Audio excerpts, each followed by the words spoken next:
tell her that we are going live now on YouTube. Yes. Let me Somebody make... just popped in next to me. So will everybody who's on this be shown? Let me Somebody make... just popped in next to me. Not necessarily, Mark. Okay. So people who are joining through YouTube. So will everybody who's on this be shown? There's a delay. Major. There's a delay? Can you hear it now, Mark? You might have been hearing the live on YouTube. Oh. And I shut that off. Are you hearing me directly now? I am hearing you directly. Yeah, because I said something before and then it seemed to pop up about 5 seconds later. Yeah, that's I still had the window open for live on YouTube. Live on YouTube. We are live on YouTube now, folks. That's great. We are going to wait another 4 minutes for those people who are joining us through YouTube. We'll start promptly at 6:30. So were there people live for Phillips too? Yes. Oh no, because Philip wanted to do it at 5:30 in the afternoon Australia time, which was 1:30 a.m. Here. Yeah. Here. And so I wanted to accommodate him at whatever time he could do it best at. And when he said that, I was like, oh my goodness, that's 1:30. I haven't been up at 1:30 in forever. Good Lord. Did you stay up or did you wake up? I know. I knew I would I stayed up because I knew if I went to bed, it would just not happen. Yeah, that's what I was going to say. I'm like, I would sleep through an alarm at 1:30. Yeah. And Trick was actually sitting next to him during the interview. So we got to say hello to her as well. So that was cool. Yeah. Good. Yeah. And they really sent their love to you as well. Yeah, they're great people. Wow. Yep. So now somebody is in the upper left corner. That might be Diane from Florida that you're seeing, iPhone Diane. And there's Ashley and Marlon. Yep. So Marlon's just recording. Yes. And why is he doing that? I'm not sure if he knew that we were recording on YouTube or if he just wanted his own recording. Oh, good. Hi, Marlon. we had a lovely walk on Friday morning and with Gia and talked about a lot of good things. So nice. I'm glad to see him there. What are you making for dinner, Marlon? Seriously, he needs to put that into the chat. I know. Give us the recipe. Just to let you know, Hannah has everything up on the website, so we're good. Okay, so we are definitely live. Actually, I put down my glass of wine. Oh, well, you feel free to partake of your glass of wine tonight. No, I'm not going to. A couple of years ago, somebody got really upset. And is that wine? Oh no, this is water. And I'm not gonna. I won't do it. I mean, I wasn't doing it for any reason other than it was like around now, and I thought I would just have a glass of wine. Somebody got really upset about it, so it's not important. No, I guess not. You get a cup of tea. Nobody can be offended by a cup of tea, right? Well, I could put wine in a tea glass and it would look like cranberry tea. And no one would know. It's fine. I don't care. Okay, we have somebody else has joined us. Carolyn. Hello, Carolyn. Hello, everyone. Hello. Oh, now I'm drawing a blank. Susan Friedman, was she live? She is on Wednesday night, so we'll definitely talk about that tonight and make sure that she's Wednesday night talking about her, and I'm so excited to have her because she won best documentary at New York. So will she be doing what I'm doing? Yes. And they'll all be archived? Yes. How many other speakers? I'm just trying to think of a way ultimately to send out this to thousands of people when you've got tomorrow night will be John Olberg, who talks about how to do advocacy through social media. Right. He's got over 20-some thousand followers, so he does a really great Good. job with that. Okay, great. Wednesday is Susan talking about Baby Hers, the film that won Best Documentary in New York. And then Thursday night is Duja in India, and he has 3 schools that we've been doing partnerships with India, and him and Zoe are going to be starting a new project together. So that's Thursday night. So that's exciting. Friday night is Kevin Wanzer, a motivational speaker about choosing to love, choosing compassion. And then Joe Marlin's full speech on Sunday. Wow. And Saturday's the gala. Miles. Hey, I'm going to open up my shade because it's going to get pretty dark in here, actually. Okay. And you open that up and we will go ahead and get started and let people join on. Okay.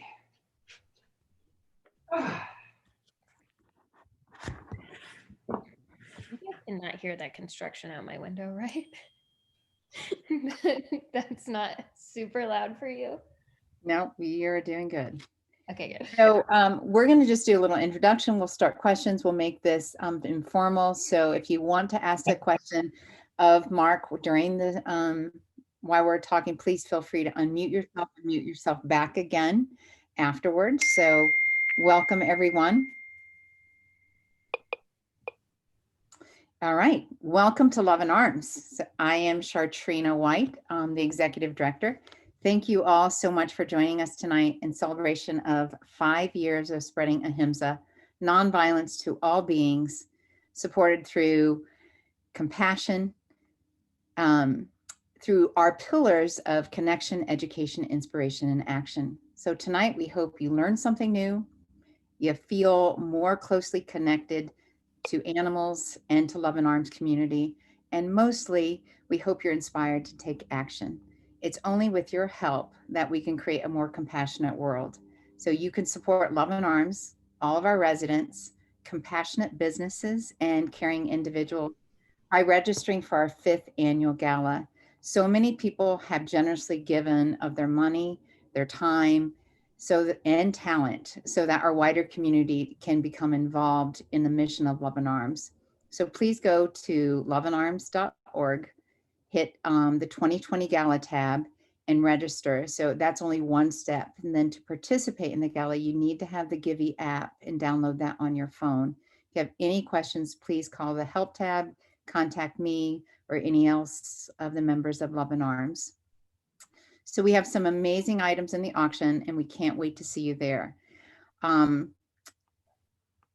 We are so excited, and it's truly my privilege to introduce Marc Bekoff. Marc is Professor of Emeritus of Ecology and Evolutionary Biology at the University of Colorado in Boulder. He has published over 31 books, over 1,000 essays, popular scientific book chapters, and won many awards for his research on animal behavior, animal emotions, compassionate conservation, and animal protection, and is a former Guggenheim Fellow. Marc is truly a man of compassion.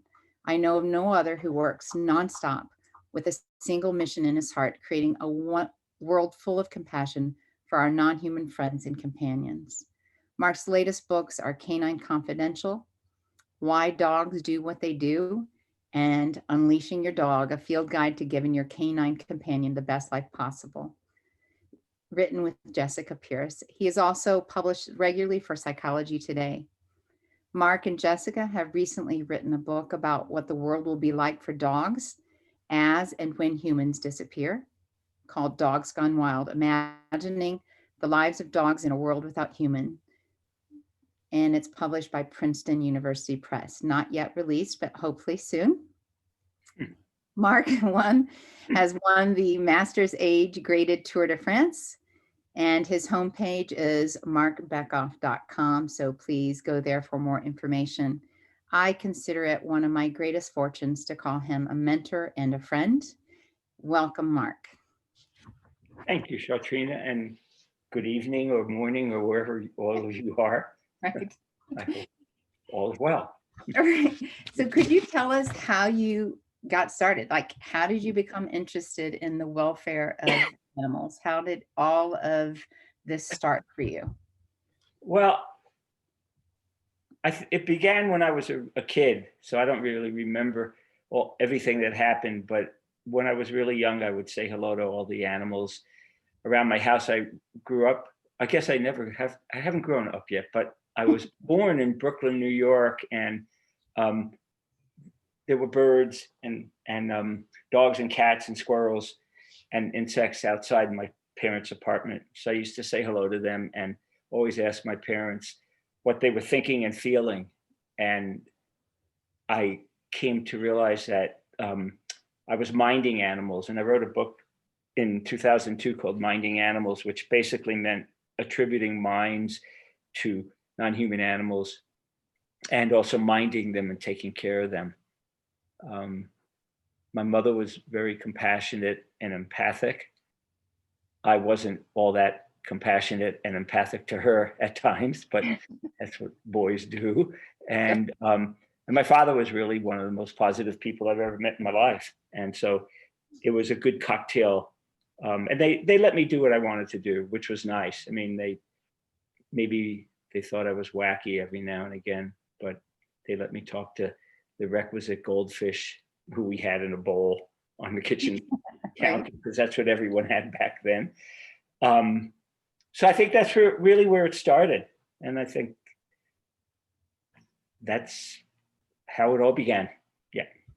So one of the things creating a more compassionate world is recognizing all of these non-human animals as sentient beings. What does it mean for everyone out there? What does it mean to be a sentient being? And how do we know that non-humans are sentient beings?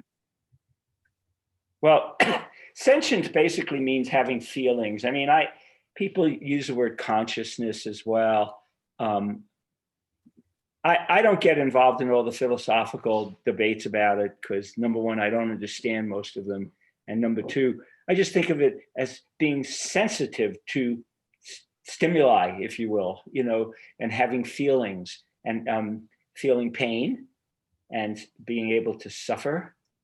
There's so much science out there now from comparative research about the universal sentience, if you will, among non-human animals.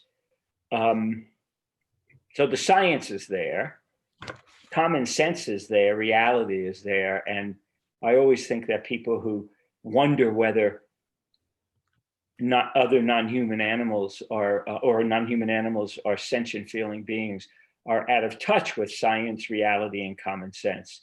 And to me, it's an undebatable fact that non-humans are sentient and conscious and feeling beings. I don't know, people get into the line drawing. Well, what about rats? Well, I mean, rats and all mammals we know are highly sentient beings, as well as birds and fishes. And there's a big literature on sentience in amphibians and reptiles. People have discovered pain in insects. So to me, it's a total waste of time to wonder about where to draw the line. Because I think people who want to know where to draw the line are trying to draw the line on ultimately abusing animals. So, and then of course it begs the question about the value of life. You don't have to be sentient. You don't have to be a sentient being in order to have a valuable life. So if people say, well, we don't know that they feel something, right, particular members of a particular group of animals, what it usually translates into is that they feel it's okay to abuse them and use them primarily or almost univocally for human ends. So that's kind of a Cliff Notes. So one of the human ends that we use a lot of mammals for is dairy. So here's some staggering facts. Approximately 21 million dairy calves are slaughtered for veal or cheap beef every year globally. Cows lactate to feed their young. This is from one of your articles that you did actually, let me tell you where it's coming from. The Scary Facts of Dairy. violate the 5 freedoms. You wrote about the 5 freedoms in the Animals Agenda. Here are some of the startling facts. Cows lactate to feed their young, and today's dairy cows produce up to 12 times more milk than they would naturally produce to feed a calf. Almost every dairy calf is taken from their mother as soon as after birth, and 97% of newborn dairy calves are forcibly removed from their mothers within their first 24 hours. So on a tour of Love and Arms, we just recently rescued Marley, which I know you've seen lots of pictures of Marley, or those of you who are following. We slept with Marley the first week that she was here so that she didn't have to be alone. And people ask, how do you know she's lonely? How do you know she's missing her mother?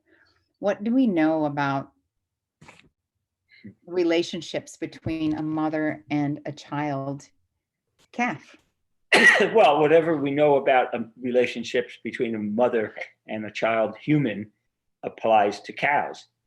You know, Harry Harlow did these stupid, reckless, totally horrendous studies years ago on motherless mothers.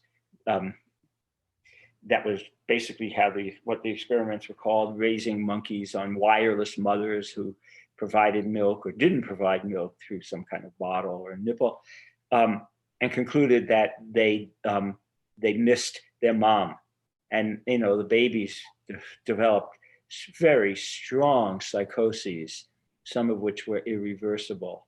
So I think in some ways those experiments say more about Harry Harlow than they do about real need to do those kinds of studies. So the mother-infant bond is just the most inviolable bond. It's the most important bond for mammals, and not only mammals, but we're talking about mammals now. Right.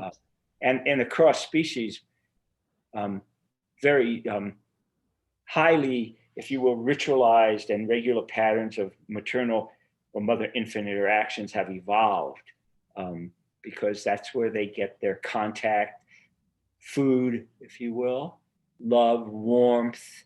I mean, the whole, you know, the whole list of things. So, so that would be the bond that would be the most important, I'm sure, you know, between a young individual and their mom. And if their mom isn't around in some species, other females as well as males will come in and take care of the young. It's just hardwired. You know, it's not rocket science. It's just hardwired.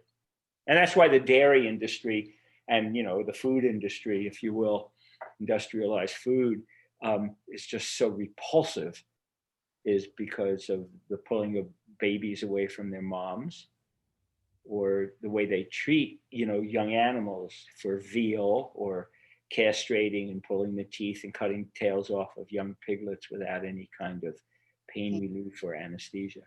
So you don't want to get me going on this, but it's a very sick industry that should be closed down today. I think that the reason like highlighting is people often, and we're told this by a lot, they don't feel like the dairy, they feel like it's innocent, like there's no casualties in the dairy industry. You put out an article not too long ago about calves in Australia called bobbers, and I think it was 7,000 a day. And I don't know if it's just because, maybe you know this, because Australia keeps statistics and the United States does not, about how many calves. And bobbers were calves that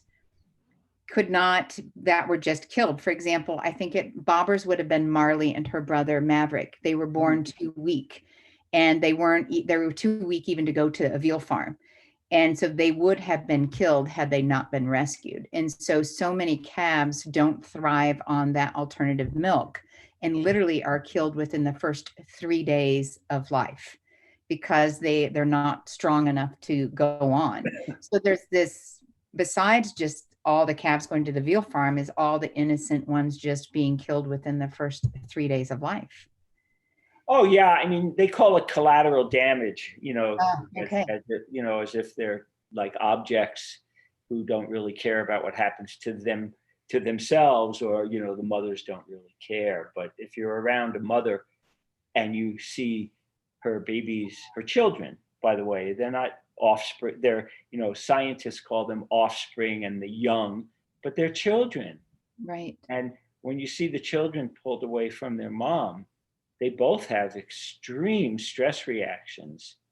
And the reason those evolved is because it's a very unnatural situation to have a young baby being ripped away from mom. And I really believe if people really had access to the data on this disgusting term collateral damage, it would be probably vastly more individuals. I agree. The dairy industry, the food industry gets away with murder. They literally do get away with murder. And so, but also people are so removed from it. You go to the store, you buy white liquid in a bottle, or you find cellophane wrapped red mussel. And it's astounding how many people don't know that, especially kids, that a hamburger was a cow, or bacon, pork, and sausage were once fully sentient, alive feeling pigs. Right. So I always remind people that when they have a bacon, lettuce, and tomato sandwich, they're having a babe lettuce and tomato sandwich. Or a pig lettuce and tomato sandwich, because we call fishes. Tuna fish, for example. We call birds, the meals are called who they are. Chicken, we're having chicken or turkey, duck, goose. But mammalian food is really masked as like bacon, pork, sausage, meat, for example, hamburger, hot dog. Mostly because they want to hide and the facts from the people.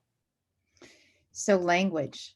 I hear you keep talking about mother-child. Language is hugely important. Why is language so important? The words that we use in transforming the practices that are going on. Yeah, language is tied to thinking and feeling and actions. And so when I started calling cow babies children, or when I did field work on coyotes, I would talk about husbands, wives, uncles, aunts, and children, because they're a family unit, and that's who they are. I mean, it's like, and people would get upset about it because it was unscientific, or, or you don't name the animals. When Jane Goodall did her research early on, she named all the chimpanzees and attributed personalities to them. And she was told that we don't do that. And, she basically said, well, I do, and continued doing it and set the groundwork for future researchers, so that you can name an animal. In laboratories, they still don't typically name animals. They're numbered. Right. And number one, it's more convenient. Number two, they don't want you bonding with a being who you've named. Because once you put a name to an animal, I'm using animal to mean non-human animal, but once you put a name to an individual, it really changes your relationship with them. Or you should hope it would. Right. And so when I used to name my animals early on and, in the field, some people would get upset. My students loved it because there was, Joe and Mary, and they were husbands and wives, and they had their children, and it was a no-brainer to them. So once again, in the food industry and the dairy industry, that's what you've really got, is you're ripping families apart, and you're destroying very highly evolved, hardwired physiological, hormonal, and behavioral patterns, if you will. So one of my questions with Marley, so Marley was born a twin. So for 9.5 months, she spent in the womb with her brother. And so I don't know if there have been studies on twin siblings in animals and the bonding of twins. So at birth, right? So I'm thinking at birth, she's taken from her mother. The two of them are together for a short period of time because then they have to end up in ICU together. Have there been studies on siblings and also being torn apart from that family unit and what that does to an individual? None that I know of on cows, but years ago there were some studies done on on mice, looking at position of individuals in the uterus, looking at nearest neighbor positions. You could have, for example, if you were at the end of a line, in mice, they're linear, you could have a female.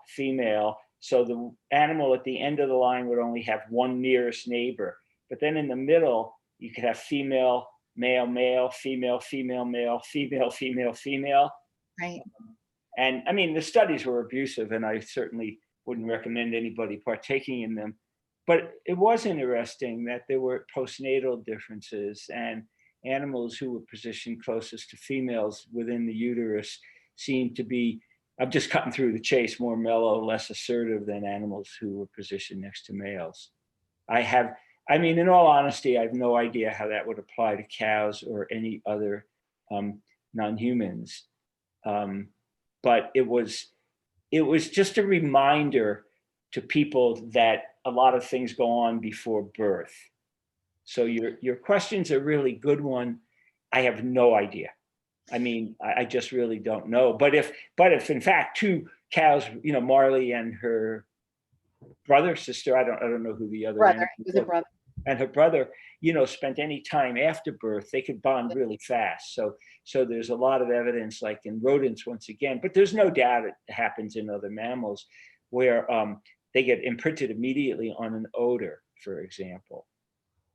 And so siblings tend to have similar odors, and they're different from non-siblings. So if that olfactory bond had developed, it would be really aversive for it to be broken. So, and maybe it's been studied. I don't know, but I don't know of any studies other than the mouse studies that have looked at postnatal behavior as an influence of intrauterine position. One of the things, another thing that I think a lot of people don't realize on dairy, when twins are born and there's a male and a female twin together, she's called a free Martin, meaning that 98% of the time she will be unable to have calves. She takes on the hormones of her brother. Mm-hmm. And so because of that, had she not been so weak, she would have also went to a veal farm because she would have not been productive. So one of the comments on social media is, why did you rescue a black and white cow? Because she could have been for the dairy. You need to rescue calves that are going to the meat farm. So I think there's just this huge misconception around the dairy industry and how compassionate it is. The dairy industry is not compassionate. I mean, it's pretty simple. You're keeping females in little, stalls. They're standing all the time. They're being milked to death. They're being forced to produce unusually huge quantities of milk. They get sick. They get diseases. There's nothing humane about it at all. Simple. And for a cow to have milk, this is something else a lot of people don't realize. Mm-hmm. She has to have a calf every year. Mm-hmm. Right. Yeah. And she artificially inseminated, I guess, and other people would call it basically raped. Well, yeah. Oh, yeah. I mean, they're forced to mate. I mean, that's a problem with all sorts of captive venues, zoos, circuses, right, laboratories, that animals become breeding machines, and males and females, but certainly among the mammals, to me, it's much more reprehensible when the females are involved, because they make such much stronger commitments, if you will, behaviorally, physiologically, emotionally, to their offspring than a lot of males of certain species who just, disappear. So there's nothing humane or compassionate about dairy. No. You talked about in the animals agenda which by the way, that book for everyone is Marc has donated, and him and Jessica, and is available to purchase in our auction as one of our silent auction items. But you mentioned in there something about the knowledge translation gap. Can you explain what that means? Because you've talked about there's lots of research out there. So if there's all this research out there, why aren't we doing something about it?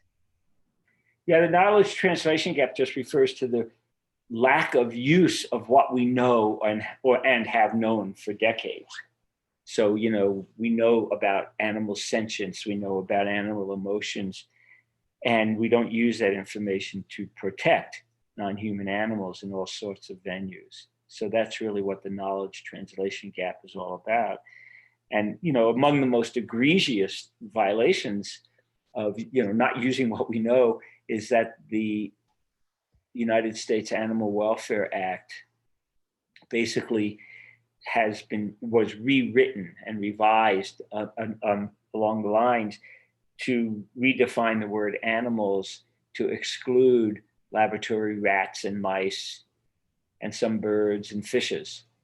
And they actually say we are redefining the word animals to exclude these groups of animals. And so not only is it just dumb and stupid and inane, I mean, obviously mice and rats and fishes and birds are animals, just like humans are animals. But it's also self-serving because they don't then get any kind of protections. You know, so basically we know that rats and mice display empathy. We know that rats like to play and enjoy, you know, being tickled. They laugh. Mice have very complex cognitive and emotional lives. So as a scientist, that's what really gets me going when people say, well, show me the science. And you show them the science and they just deny it. You know, they keep saying, show me the science, and you show them the science. And then they say, well, we need the science. And science isn't going to save animals.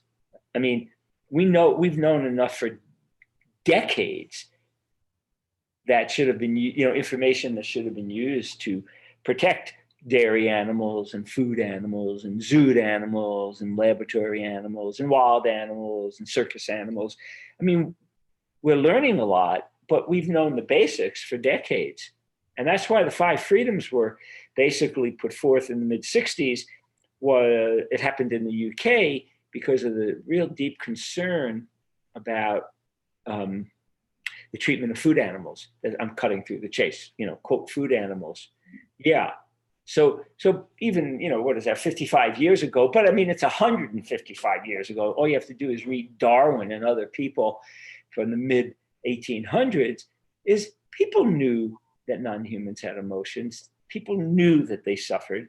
People knew that they tried to avoid pain. I mean, any evolutionary biologist in the right mind would know that pain evolved as a protective mechanism to get away from, you know, certain aversive stimuli. So it's still very, very disturbing when people say, well, we don't really know that cows suffer. Well, of course you know cows suffer. Right. So, yeah. So some of those, the 5 freedoms you talked about, they don't go far enough. And you talked about the difference between well-being and animal welfare. Can you explain more about that? Yeah, well, animal welfare and animal welfare science basically refers to situations where you figure out the costs and the benefits of using non-human animals. I mean, you could do it for humans too, of course, but non-human animals. And if the benefits outweigh the costs, then it's permissible to do something. So it's basically a form of utilitarian philosophy where you go, well, we know we're causing pain and suffering, but it's okay to do that because the benefits of using these animals could be for food or research or entertainment, you know, whatever somebody's trying to cash out, outweigh the costs. So basically welfare says if you're doing the best you can to alleviate, remove pain and suffering, then it's okay to use the non-humans because we're doing the best we can to minimize their pain and suffering. So, you have all the sorts of, so from that, you have the whole thing of humane washing. We go, well, we know we're causing pain, but we're doing the best we can. So people humane wash. They say, well, they could be suffering more, but we're really good people. We're responsible for, less suffering, for example. Animal well-being means that basically translates to the fact that the life of every individual matters, not because they're smart or they're sentient. Their lives matter because they're alive. They have intrinsic or inherent value. So that's what matters, is they're alive. Doesn't matter if they're insentient or they're not smart. And then people make the stupid slide saying, well, mice aren't as smart as dogs, so therefore we can use them because they don't suffer as much. And of course, that's the dumbest thing in the world to say, because mice are mice smart, and dogs are dog smart, and mice can do a lot of things that dogs can't do. Cows can do a lot of things that humans can't do. So when you hear people go, oh, cows are dumb, just look at them. What I really want to say to some people is, have you looked in the mirror recently? But I don't usually say that because it doesn't really get you anywhere, so, but seriously, that's the big difference. So animal well-being is really so people say, well, it's a stronger form of animal welfare. And I don't think it is, because animal welfare allows for incredible abuse, incredible abuse. Animal well-being basically is saying killing's off the table. Harming and killing is off the table. If you want to study some phenomenon, figure out a way to do it without harming or killing the non-humans, or humans, if you will. Right. And how do you, so animal agriculture today is contributing. So, and Philip Bowling, when he talked about, he said the axis of evil runs through our dinner plate. Yeah. And what did he, for the people, because we didn't get to ask Philip questions, what does he mean by that?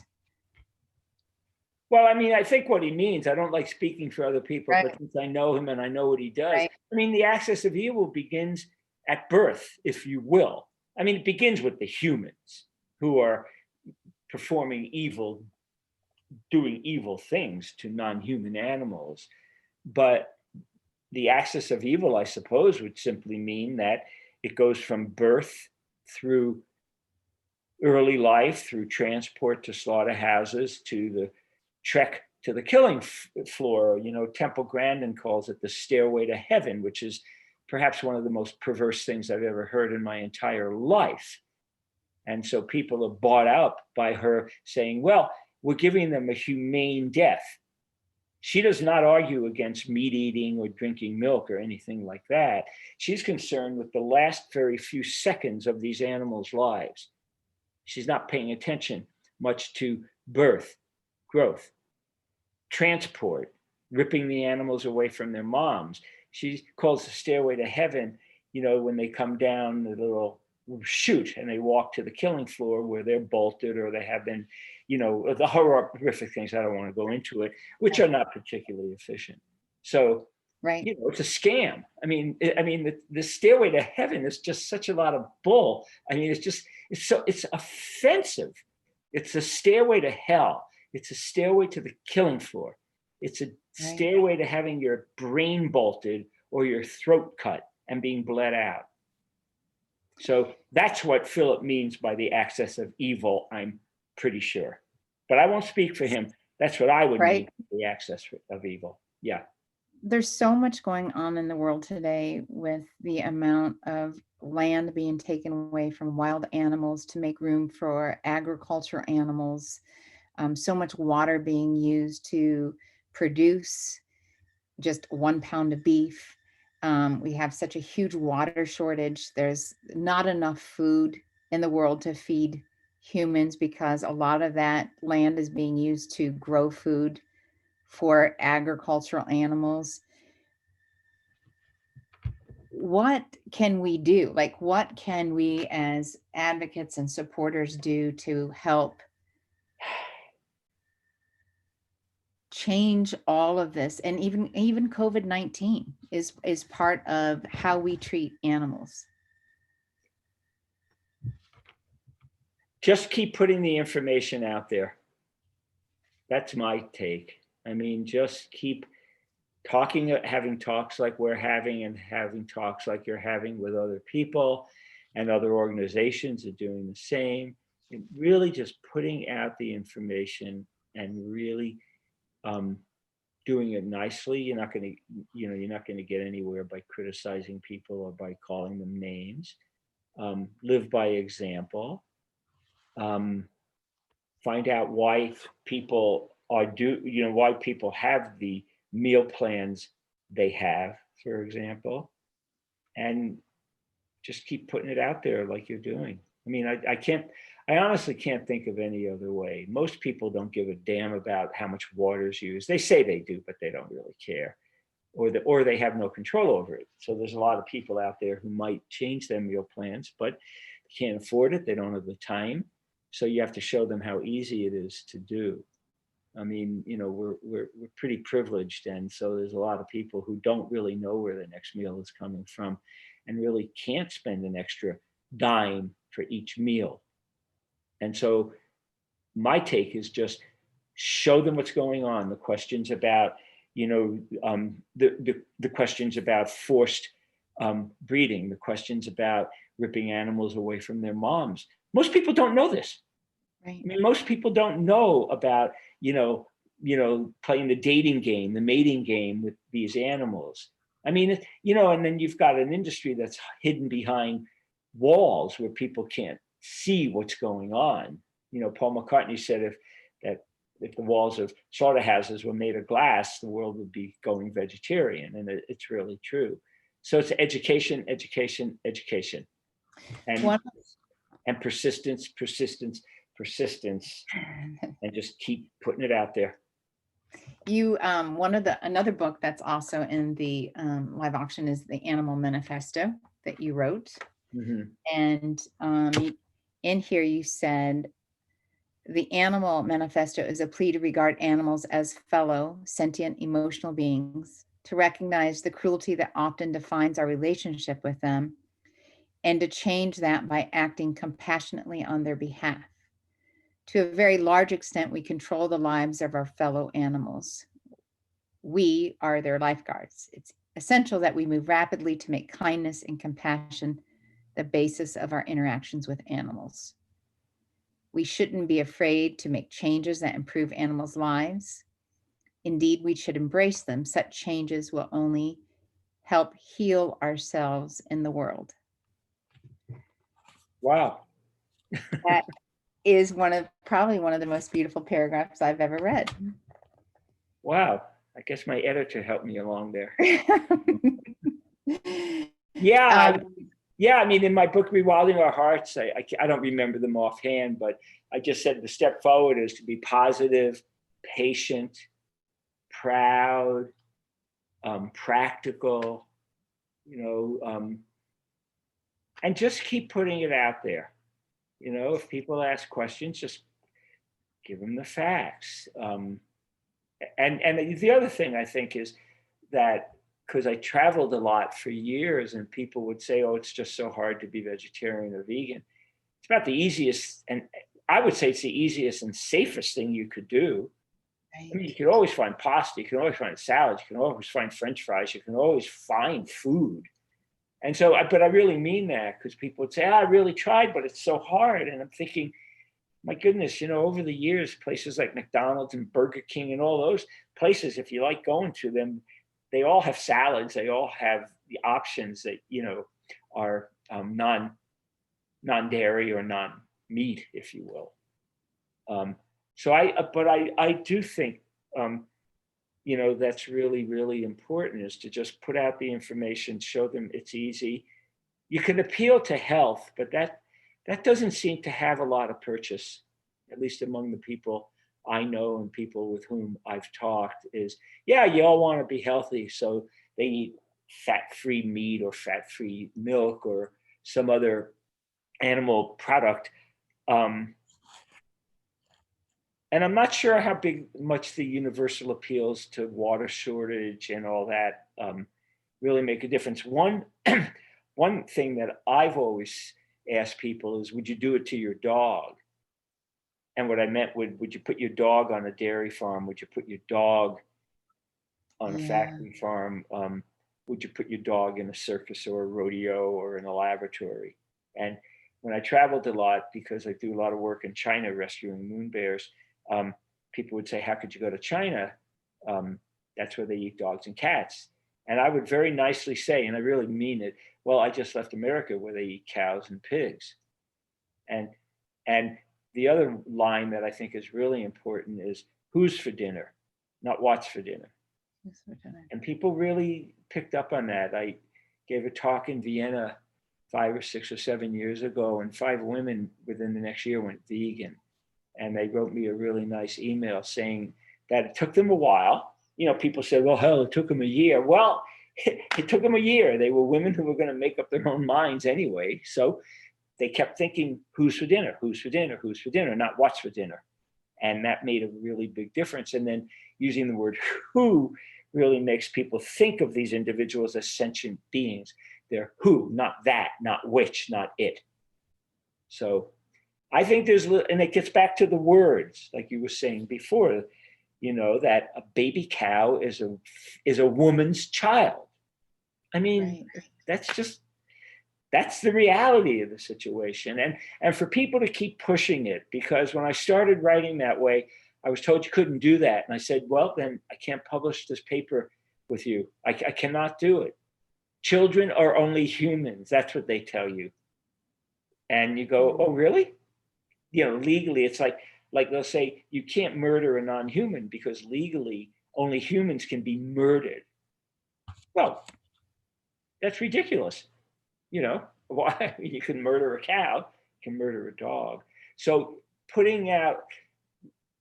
I would sum it up by putting out the message nicely, pointing out different facts about how meals, you know, originate and then become meals. And one thing I get a lot is, you know, people say, well, Temple Grandin is doing all this work. And to be fair, maybe she's having a positive influence on 0.1% of all cows in the world, just say, okay? I think that could be generous. But then I explained to them, like I said before, that these animals are being brutally treated until they get to her stairway to heaven. Right. And showing really how perverse it is, and that she will not advocate for non-meat diets. I mean, she's paid by the meat industry. I mean, cutting through the chase, come on. I mean, she makes a fortune on her books. She makes a fortune from the meat industry. So she's hardly going to be the person to look to say that I want everyone to become vegetarian as we work to improve the conditions for these brutalized animals. We also need to stop eating them. And she will not say that. And I feel that she is a vector for continuing this axis of evil. And I'm sure Philip would agree.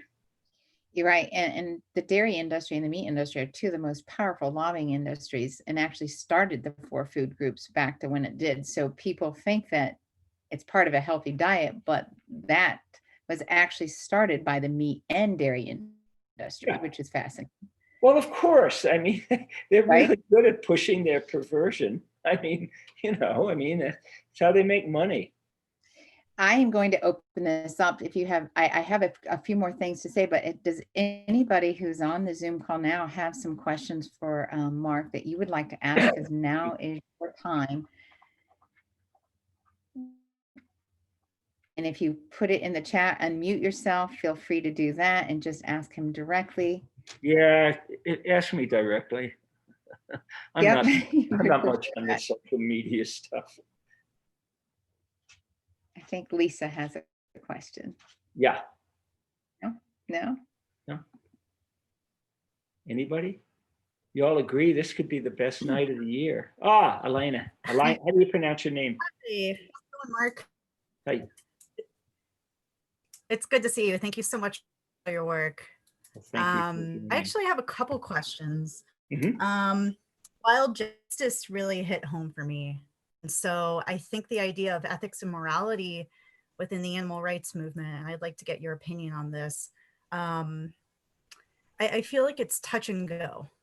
I feel like that specific language is not brought up enough. We talk about the social and pro-social lives of animals. Mhm. Where do you see the movement currently standing in regards to addressing directly the ethical lives of non-human animals? So you mean that animals themselves display ethical, moral, Right. just behavior? Right.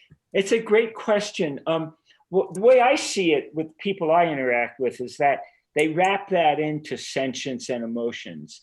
You know, that in order for me to know if you and I are cows and I'm doing something wrong to you, then I have a feeling that if I feel a certain way, you would feel a certain way.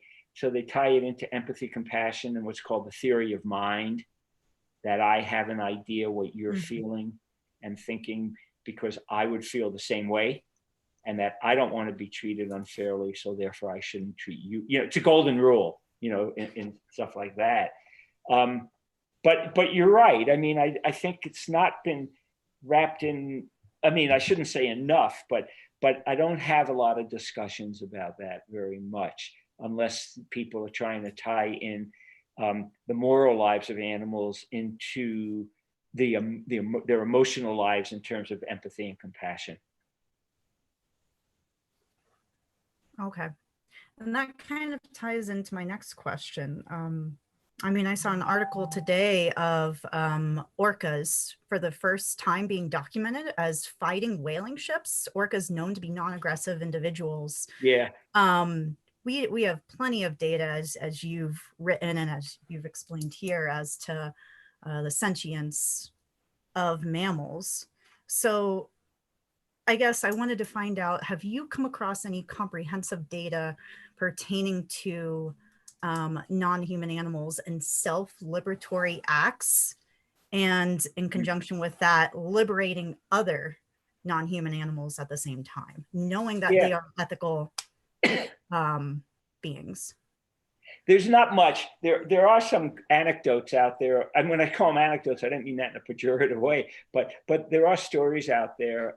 And I'd have to look it up, but I'm sure you could find it too. I think it could have been gorillas releasing releasing traps, you know, or springing traps before they could catch an animal.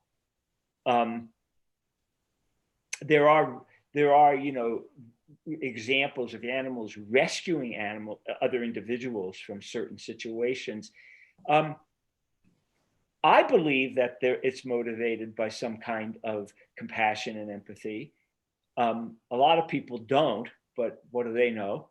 But I do think that it could be easily explained that way, once again, by the theory of mind, that you and I are human beings, and I will attribute certain emotional states to you, maybe based on odor, facial expressions, vocalizations. And somehow I make that association that if you're expressing a certain behavior or odor or sound, then it would be the same that I would do in a certain situation where I was, say, uncomfortable. But I mean, your question's a great one, and I don't know how to set up. I thought about this years ago. I think I talked to Jane Goodall about this, is how you would set up an ethical field experiment where you could actually study that, you know, where you could actually set up a situation where one individual goes and prevents another individual from entering into some dangerous situation. On the other hand, even among birds, you see this vigilance behavior where, and they've evolved these very elaborate warning calls.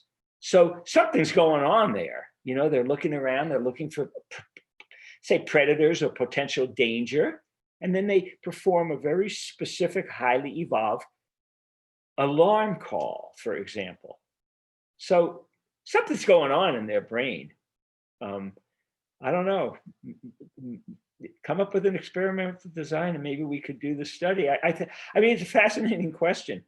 I really do, because I think your question really, once again, centers on the rich, sort of the intertwining of the really rich and deep cognitive abilities these animals have, and how that's woven into their emotional states, and then how that's translated into action. Yeah, my first introduction to this, besides the numerous stories that would pop up in my Facebook account, I no longer have Facebook, but the numerous stories you would see of cows liberating themselves, of elephants, of orcas, acting out at SeaWorld. But the book Fear of the Animal Planet, I don't know if you ever heard of that, by Jason Herbal. It was published by Counterpunch. Really goes into a series of stories that come back to the idea of animals acting with intent. So that was a really eye-opening book. And then I started thinking, how does this apply to farmed animals? Yeah. And it was just mind-boggling since then. What's the name of that book? What's the name of the book? Fear of the Animal Planet: The Hidden History of Animal Resistance. Would you pop me an email with all that information? It's a short read. It's a great. Okay. Yeah, for sure. Yeah, send me an email with all that information. I'd like to know about it. Yeah. I mean, here's my take, cutting through the chase, since I do field work, is you see amazing things. When I was studying Adelie penguins in Antarctica, you would see the most amazing behavior patterns, and I would talk to people about them. And a lot of people were really open about it, accepting it. And other people would go, oh, no, you're being delusional. Penguins can't possibly do that. And I'm thinking, well, I saw it. I saw what was going on. One of the things about the knowledge translation gap that I think is important, and I could go on, is that I'm going to say most, because I think it's most people who write about the cognitive or emotional lives of animals have never really spent any time watching wild animals. They're basing so much of their information on caged rats and mice and dogs and cats and whales and chimpanzees and monkeys in cages. And when I taught animal behavior, everyone had to do a project, and I insisted, if possible, go out and watch dogs at a dog park. Go watch dogs be dogs. Go watch animals be animals. So these kids did great studies of magpies on the University of Colorado campus, squirrels, and they would come back, and it was just the most rewarding situation, because they would just keep telling me about all the things they saw. And then some of my colleagues, of course, because they have their heads up there, whatever, would say, oh, well, you don't really know that. Yeah, we do know it, because they actually were watching. Jane Goodall and I actually did a Roots and Shoots event in Denver, downtown Denver, in one of the low-income areas, probably, I don't know, I'm going to say 15 to 20 years ago. So we were down in this part of Denver, and there was a Roots and Shoots group there, and all the kids were experts on rats, and it was fascinating. And the reason they were experts on rats was simply because they used to say, well, man, that's the animals we know. Right. So they were experts on the ecology and behavior of rats. And that just warmed my heart. And when I was in East Africa, I would talk to these kids in these little towns. They knew more about the behavior of Thompson's gazelles and other animals than most of my colleagues. They just knew who these animals were. So anyway, I'm probably going off on a tangent, but I really appreciate your questions, because so many of my friends who pontificate about the behavior of different animals. I mean, I work on dogs, right? And I've studied feral dogs, free-ranging dogs, dogs at dog parks. And then I read these articles about dogs don't do certain things. And I'm going, are you kidding me? Just go to your local dog park for 10 minutes and you'll see what they do. So anyway, okay. Yeah. Thank you. This is good stuff. Yeah, thank you so Yeah, much. do send me that information, Elena, would you? Alana, how do you pronounce your name again? Yeah, it's Elena. Alina. Okay, thank you. Yeah, I'll put it in the chat here. So I guess I have a question now that I have finally figured out how to unmute my microphone. Oh, Just good. in time for the dog to let out a big bark. That's okay. He or she is welcome to the party. Yes, I don't know. There Talking was about them. a baby carriage outside, and those are very, she's very skeptical about those baby carriages. So I have a family member who works for the dairy industry. He does marketing for dairy producers. And there was this item that showed up in my husband's Facebook feed that he had posted about a dairy farm in Florida that was doing it right. So I thought, well, I wonder what this is. Yeah. So I went and looked at it, and they had all of this information on there, just very outraged about people trying to promote plant-based milk and demonizing the dairy industry and, all these falsehoods and so on, and post after post of their cute little cows and little calves and how much they love them. And, they take care of their animals and would never do anything harmful and so on. And I just thought to myself, I know how you were saying earlier that some people just don't realize where their food comes from and how it gets to the plate. But how do people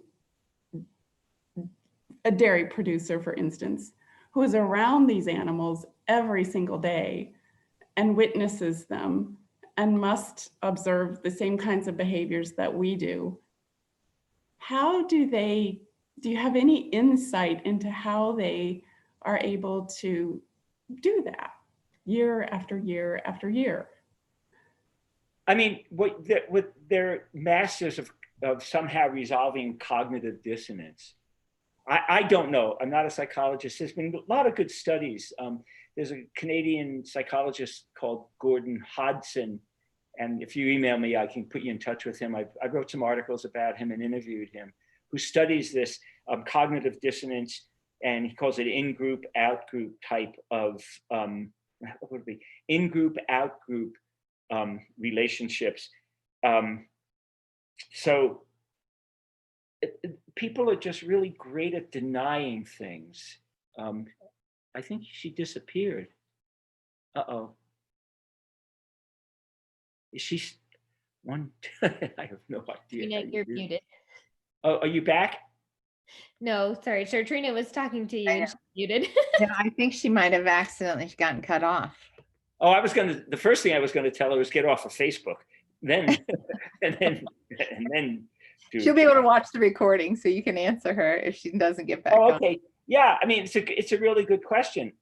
Some of these people really believe that. They really believe that they're not doing any harm.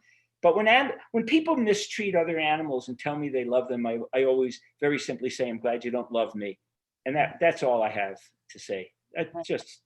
I'm done. And you want to go get a beer? You want to talk about something else? But I don't understand it because they know damn well what's going on. And that's where I think you come back to, I think what we were talking about it before, maybe Shatrina asked, is you just have to be nice to these people. You just have to sit down and explain that mommy, child, cow, mommy, child, human, mommy, child, dog, chimpanzee, fishes, birds, whoever you're talking about, and that they've evolved these mechanisms for this mother-infant bond that are really important. So you're breaking them up. It's the same crap that people throw out with Temple Grandin. Well, she really cares about these animals. If she really cared about the animals, number one, she'd go vegan. And number two, she would convince everybody else to, and stop putting out the junk she puts out. And you're back. Yeah. She's trying. But anyway, yeah, I mean, I don't know how you deal with people who are able to resolve those kinds of conflicts. I mean, or you know, I perceive them as being conflicts. I mean, we're all great at denying things. We're all great as human beings of just resolving cognitive dissonance in some way or another. But I think that those facts about the lives of these animals just, I mean, it's just bizarre that they could just say, oh, we're not doing anything harmful, and we really love the animals. I don't know how to, I don't know. But, you know, look at the world today. I mean, you know, and I really mean that. I mean, there's just so much going on that people are really good at deceiving themselves. I was just so taken by the level of outrage that they had for people who were trying to promote, you know, just, you know, hey, open up your mind and think about this alternative. You know, it was really vehement. Yeah, I think a lot of it comes down to they really believe in their beliefs, and another comes down to money. Yeah, I guess so. I guess in some cases it's just generation and generation of, you know, families, you know, having a dairy farm, and they don't see any other maybe economic alternative. I don't know. I had a woman in my class, I mean, a while ago, and she was really, I mean, she was very vocal, if you want to say, you know, an animal rightist, animal protectionist. I don't really know what to call her, but it turned out she came from a dairy farm family in California, and she went home one holiday, and she really got it. I mean, I guess she had been vocal before that. I mean, she didn't. I didn't convert her into one of these animal crazies in one class. I'd be really proud of myself, but I think she came with a really good background. She went home and she really got it. A year later, she went home, and there were some changes. And I actually think what it was she was just talking to her family. And she said, you know, you can't talk to me this way. You know, when people yell at me, I just say, you know, I don't hear you when you talk to me that way. Done. Yeah. And they made changes. They didn't close down their, I think it was a dairy farm, actually. They didn't close it down fully, and I have no idea what happened subsequently. But she just said, these are the facts. And so I was pleased that she bridged the knowledge translation gap, if you will. I was pleased that she, in a nice way, was able to just put it out there and leave. Of course, as she said to me once, she had the advantage that she was in Colorado and they were in California, so she didn't have to see them every day, but she would send them articles and she would do certain things, you know, say certain things. Mm-hmm. I'll be honest with you, one of the reasons that I write so much for Psychology Today and other mass media outlets is I don't want to preach to the converted. I mean, I'm happy to talk to people, but I want to get to the unconverted in a way that works, if you will. Yes. And like the who's for dinner, for example, the mother-child relationship. There's an organization called Switch for Good, and the founder is a woman named Dotsie Bausch, and we both race bikes, and so she and I have become friends over the years. And it was Dotsie who probably a year ago, maybe, I don't remember, a year or two ago, was writing an essay, because Switch for Good is the switch to get rid of dairy as well as all animal products. And Dotsie asked me once, what would a mother cow say to her babies? And we talked about it, and I wrote an essay for Psych Today, you know, what would a mother cow say to her children? And it actually got a lot of hits with a lot of nice comments. I mean, there were a couple that told me exactly where I could put my head and all that, but that's okay. I'm not going to do it anyway. But it really got a lot of hits because I was immediately talking about a mommy and her child. Marc, now's the perfect time actually to talk about Baby Hers, because it's another lady that you interviewed recently who's actually going to be on here on Wednesday night and want you to join. It's actually Susan's, how do you say Susan's last name? Friedman. With the baby hearse. It's Woosh. Is that her last name? Yeah, I think so. Can you She's gonna be here. If I go to my email now, you'll probably all be disconnected. She'll be here Wednesday night. She's going to be talking about her film, Baby Hers. She just won Best Documentary at the New York Film Festival. And she presents a movie in a way that is completely different than anything I've ever seen. And it's beautiful. So we're lucky. I lost you all. Can you still? Oh, here you are. Wait, come back. Okay, Susan Rosenzweig. Okay. Yeah, not Friedman. Yeah, Susan Rosenzweig. Yeah, amazing film, Baby Hers, and it's all about the mother-infant bond. Yeah. So we're really excited about that. And then, Mark, you wrote something absolutely beautiful. Oh, I did. Oh, you know, and it's in Animal Manifesto again. Every individual action shines a light, whether it's motivated by a desire to change society or simply to fix one injustice in the life of one animal. Also, we need to remain as light as we can, despite the challenges and the abuse that breaks our hearts, to prevent ourselves from burnout. We need to speak to those who don't agree with us. I know that if it's often exasperating, but there is hope. And every accomplishment, no matter how minor it seems, fuels our collective work on the behalf of animals. Wow. Thank you. Very beautiful. Yeah, I mean, I don't see any alternatives. I mean, we could all lie like everybody else's these days, but that's not going to get you anywhere. I really do think putting it out there, talking to the unconverted, if you will, and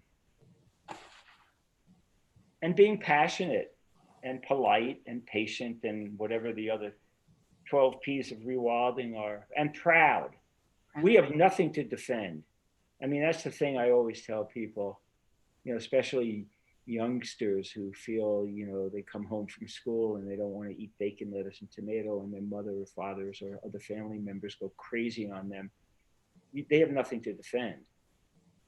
But I mean, I know it's harder for a 6 or a 10-year-old to do that than maybe, you know, an older person. But yeah, I mean, just put it out there and you know, in a sense, move on. I really, yeah. And our hope in the future is with the children. So doing more education with children, I think, is important. And something I would like to talk to you about in the future is the difficulty it is for children who have chosen not to eat animals, who are compassionate at a young age, how difficult it is for them in school. And what can we do to help support children who are vegan and who are vegetarian in schools to make their lives so it's not so difficult, and doing more to support those choices of those children, I think is important work. Yeah, I mean, that's why I do the Roots and Suits work, and that's why I do kids events. And I think that, once again, putting it out there, and like the one class years ago when I said, you know, that Babe lettuce and tomato sandwich, and a mother called the school and was irate, saying that I told her kids not to eat bacon, lettuce, and tomato, and I hadn't done nothing of the sort. And the teacher was in the classroom, and she, you know, you're having teachers who also are supportive, but not necessarily supportive in a crazy way. But the teacher said, no, he never said that. You know, they started talking about bacon, lettuce, and tomato, and he happened to ask the class how many people saw the movie Babe, and a lot of people had seen the movie Babe. And all of a sudden, I didn't have to put it together for a lot of them. Babe, bacon, lettuce, and tomato, Babe, lettuce, and tomato. And the teacher was supportive. She herself wasn't vegan or vegetarian at the time. I don't even know whether she's ever changed, but it was an open educational experience where the teacher just put, you know, the facts went out, and it wasn't like, oh, you don't have to listen to him or something like that. So education at all levels. I mean, not only young kids.